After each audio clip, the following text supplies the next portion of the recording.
से कुछ नहीं होगा. Maybe the involved people are belonging to the same party, TMC. Negligence అండి. అండ్ అది ఆ టైంలో జరిగిన టైం ఇన్సిడెంట్ ప్రకారం ఆ సిబ్బందిని ఎన్కౌంటర్ చేయాలి. అతన్ని సూపరింటెండెంట్ ഗവൺമെന്റ് ഇതിലെ ക്രിമിനൽസിനെ പ്രൊട്ടക്ട് ചെയ്യുന്ന പോലെയാണ്.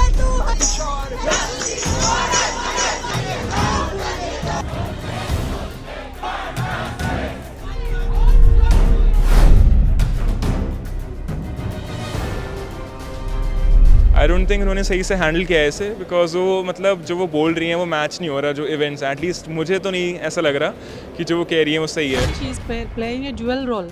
In front of the media, she is projecting like a good person, and backside doors, she is making a very to dissolve the situation. മൊത്തത്തിൽ ഗവൺമെന്റ് ഇതിലെ ക്രിമിനൽസിനെ പ്രൊട്ടക്ട് ചെയ്യുന്ന പോലെയാണ് തോന്നുന്നത്. ഇപ്പം അവിടെ പെൺകുട്ടിയുടെ ബോഡി അപ്പം തന്നെ അവർ നശിപ്പിച്ചു, പിന്നെ അവിടുത്തെ തെളിവുകളെല്ലാം അപ്പം തന്നെ നശിപ്പിച്ചു. അപ്പം തന്നെ നമുക്ക് മനസ്സിലാക്കാമല്ലോ മമത തന്നെ ഇതിൽ ഇടപെട്ടിട്ടുണ്ടോ അതോ പോലീസിന് അനാസ്ഥ വന്നിട്ടുണ്ടോ, നമുക്ക് അങ്ങനെ ചിന്തിക്കേണ്ടി വരുന്നു. வழங்கினாதான் அடுத்தது பண்ணாமல் இருக்கிறதுக்கு அடுத்தவங்க யாரும் பண்ண மாட்டாங்க. மற்ற மருத்துவர்களை காப்பாற்றலாம். மருத்துவர்கள் இல்லைன்னா நினச்சி பாருங்களேன், ஒரு நாள் இல்லை மருத்துவர்கள் எல்லாருமே இல்லை, என்ன நடக்கும் மட்டும் நினச்சி பாருங்க. ನಾವಿಲ್ಲಿ ಒಂದು ಪ್ರತಿಭಟನೆಗೆ ಕುಳಿತಿದ್ದೇವೆ. ಇದು ಬಂದು ಮಹಿಳೆಯರ ಸೇಫ್ಟಿ ಇನ್ ವರ್ಕ್ ಪ್ಲೇಸ್. ಇದು ತುಂಬ ಕ್ವೆಶನಬಲ್ ಆಗಿದೆ ಈಗ. ಏನಕ್ಕೆಂದರೆ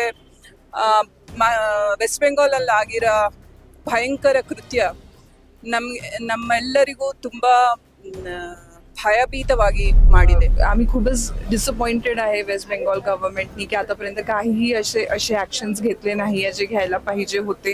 आता पण एव्हरीडे आम्ही काही न्यूज स्टोरी आम्हाला ऐकायला येत आहे. ममता बॅनर्जी आपण जे लास्ट वीकमध्ये बघितलेलं ते स्वतः आंदोलनमध्ये सहभागी झालेल्या, ते स्वतः चीफ मिनिस्टर असून त्या स्टेटच्या, होम मिनिस्टर असून, हेल्थ मिनिस्टर असून तेच डिसिजन मेकर आहेत असं आम्हाला वाटतं. पण वेर इज द डिसिजन कुठे आहे इथे? गंदा जो उन्होंने किया है ना वो नहीं कर सकते, वो गैंग का ही कोई काम है. और जो उस लड़की के साथ हुआ है बहुत बेकार सीन हुआ है, और गवर्नमेंट जानबूझ के चीज़ को छुपाई जा रही है, और वो हर बार ऐसे ही करता है. जितनी भी केसेज आती है हर बार को बात को घुमाकर கேஸ் को बंद कर देते हैं. சரியாக கையாண்டிருந்தாங்கன்னா இந்த மாதிரி ஒரு விஷயங்கள் நடந்திருக்காது அப்படின்றத நான் நினைக்கிறேன். గవర్నమెంట్ హ్యాండిల్ చేసిన విధానం అయితే బాగాలేదండి. అది ఒక రెస్పాన్సిబుల్ గవర్నమెంట్ ఇచ్చే స్టేట్మెంట్ అయితే కాదు అవి.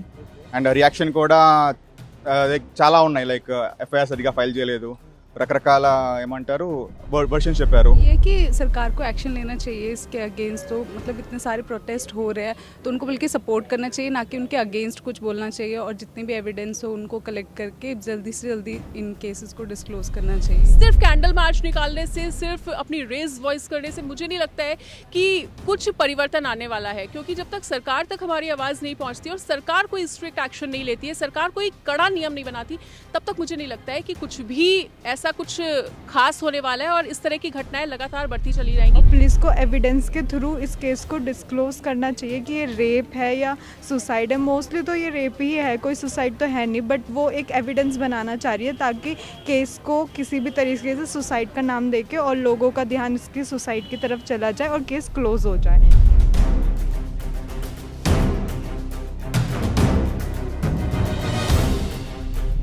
ഒരു പ്രോപ്പർ ആക്ഷൻ ഇതിനെപ്പറ്റി വന്നിട്ടുണ്ടെന്ന് എനിക്ക് യാതൊരു തോന്നലും തോന്നിയിട്ടില്ല.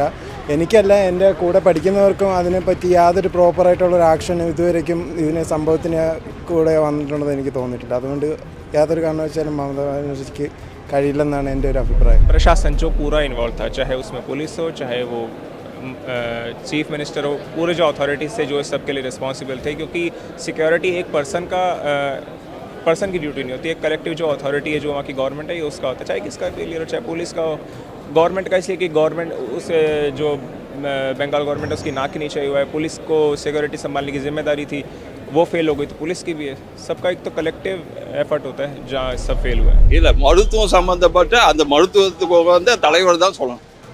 எனக்கு தெரிஞ்ச వరకం சொல்கிறேன், అవ్వదా. నేనైతే టోటల్ గవర్నమెంట్ సిస్టమ్ని అసలు దీన్ని బాధ్యత చేద్దాం అనుకుంటున్నాను. ఎందుకంటే ఇన్సిడెంట్ జరిగిన తర్వాత కూడా ఎవరు రెస్పాండ్ అవ్వలేదు ఇప్పటి వరకు. ये बंगाल सरकार की लापरवाही की वजह से ये इतना केस बिगड़ता चला गया है.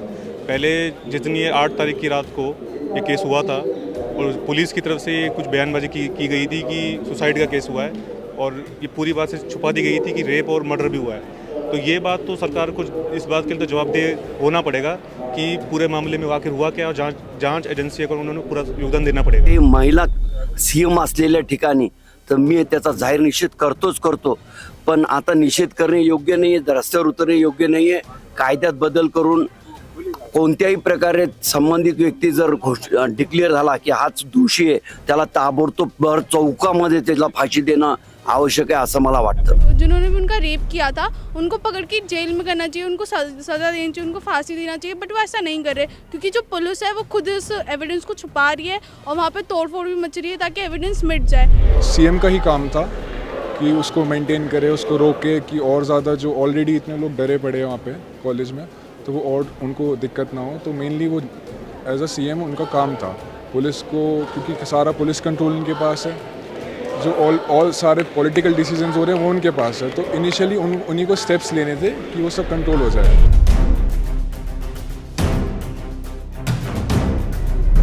இது தமாஸ். அவங்களோட நிர்வாகத்தை எடுத்து அவங்களே போராட்டம் நடத்துறது எந்த விதத்தில்? அவங்க கையில் தான் லா அண்ட் ஆர்டர் இருக்குது. யாரை எடுத்து போராடுறாங்க அவங்க தெரியல. இதெல்லாம் தமாஸ். வெளியில் ஒரு இதை மக்கள் ஒப்பीनियனை கேட்கணுங்கிறதுக்காக பண்ணுறது. जनरली हम वेस्ट बंगाल की सरकार के खिलाफ प्रोटेस्ट कर रहे हैं क्योंकि लॉ एंड ऑर्डर जो होता है सारा स्टेट गवर्नमेंट के अंडर ही होता है. जितनी भी पुलिस वगैरह होती है और वो खुद ही प्रोटेस्ट करने उतर गई हैं. हम देख रहे हैं उनके जो कार्यकर्ता है वो खुद प्रोटेस्ट कर रहे हैं. तो इसका कोई लॉजिक नहीं है. वो किसके खिलाफ प्रोटेस्ट कर रही हैं? CM Mamata Banerjee is not at all carrying the issue. Right now we see in Telangana and Andhra Pradesh, the CMs are very concerned regarding the issue. But Mamata Banerjee is not at all concerned with the issue. वो CM है, उस बीच ये incident हुआ है, उन्होंने 5 दिन delay किया, उसके बाद हाई कोर्ट ने इंटरवीन किया और मैटर CBI को ट्रांसफ़र किया. अब वो है कि चूँकि 5 दिन उन्होंने ले लिए थे, क्या हुआ इस बीच, और अब वो अपने ही अगेंस्ट प्रोटेस्ट कर रही है. इसके बारे में क्या ही कहना? വേണ്ടൊരു കാര്യം തന്നെയാണ്. കാരണം ഒരിക്കലും മാനവരാശിയുടെ നമുക്കൊക്കെ ഈവൻ ഒരു ഡോക്ടർമാരെ എന്തിനാണുള്ളത് സത്യം പറഞ്ഞാൽ? നമുക്കൊക്കെ ഓരോരുത്തർക്കും ഒരു അസുഖം വന്നാലും പോയിട്ട് നമ്മൾ ചികിത്സിക്കുന്ന ആൾക്കാരാണ്. എന്നിട്ട് പോലും അവർ ഇത്രമാത്രം ഒരു വൃത്തിയായിട്ട് തരത്തിൽ ചെയ്യേണ്ട ഒരു ആവശ്യം ഉണ്ടായിരുന്നില്ല. അത് सुसाइड का मामला बता रहे हैं, तो बहुत सारी चीज़ें हैं. ऊपर से बाद में ममता बनर्जी प्रोटेस्ट करने के लिए उतरती हैं, तो वो तो एक पॉलिटिकल उनका मुद्दा हो गया, वो भी नेगेटिव ही जा रहा है. She's actually fighting against her own government. We are not understanding. We are asking her for justice. మొన్న ఒక పోస్ట్ చూసాము ఏంటంటే ఫర్ ద విక్టిమ్స్ వాళ్ళ పేరెంట్స్కి ఒక 10 lakhs మనీ పంపిస్తారంట. It is not about money. అక్కడ మేము ఫైట్ చేసేది ఆమె జస్టిస్ కోసం. She is trying to dissolve the issue.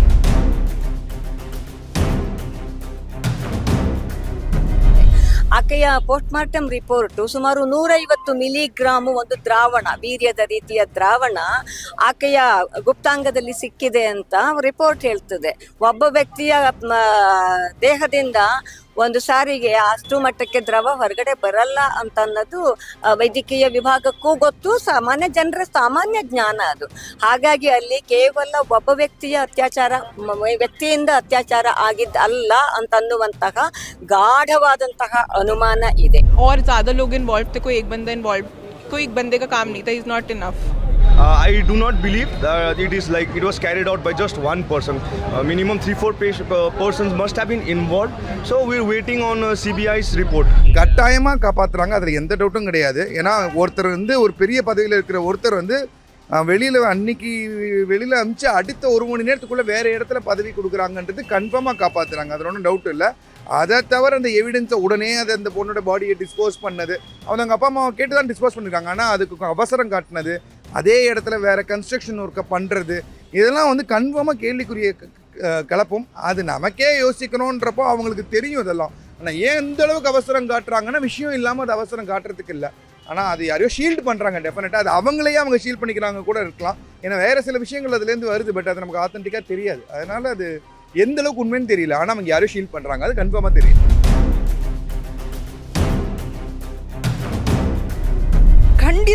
ಖಂಡಿತ ಇದೊಂದು ಮಾತನ್ನು ನಾನು ತುಂಬ ಕಾನ್ಫಿಡೆಂಟ್ ಆಗಿ ಹೇಳಕ್ಕೆ ಇಷ್ಟಪಡ್ತೀನಿ. ಯಾವುದೇ ಒಂದು ಘಟನೆ ನಡೆದಾಗ ಅಲ್ಲಿಗೆ ಪೊಲೀಸರಾಗಿರಬಹುದು ಅಥವಾ CM ಆಗಿರಬಹುದು ಆ ವಿಚಾರವನ್ನು ಗಂಭೀರವಾಗಿ ಪರಿಗಣಿಸಿದ್ದೇ ಆಗಿತ್ತು ಅಂದರೆ ಈ ಥರ ಕೃತ್ಯಗಳ ನೆಕ್ಸ್ಟ್ ನಡಿಬೇಕಾದ್ರೂ ಕೂಡ ಯೋಚನೆ ಮಾಡ್ತಾರೆ ಜನ. The authorities are blamed for it, the police is blamed for it, the negligence that we have seen from the very beginning.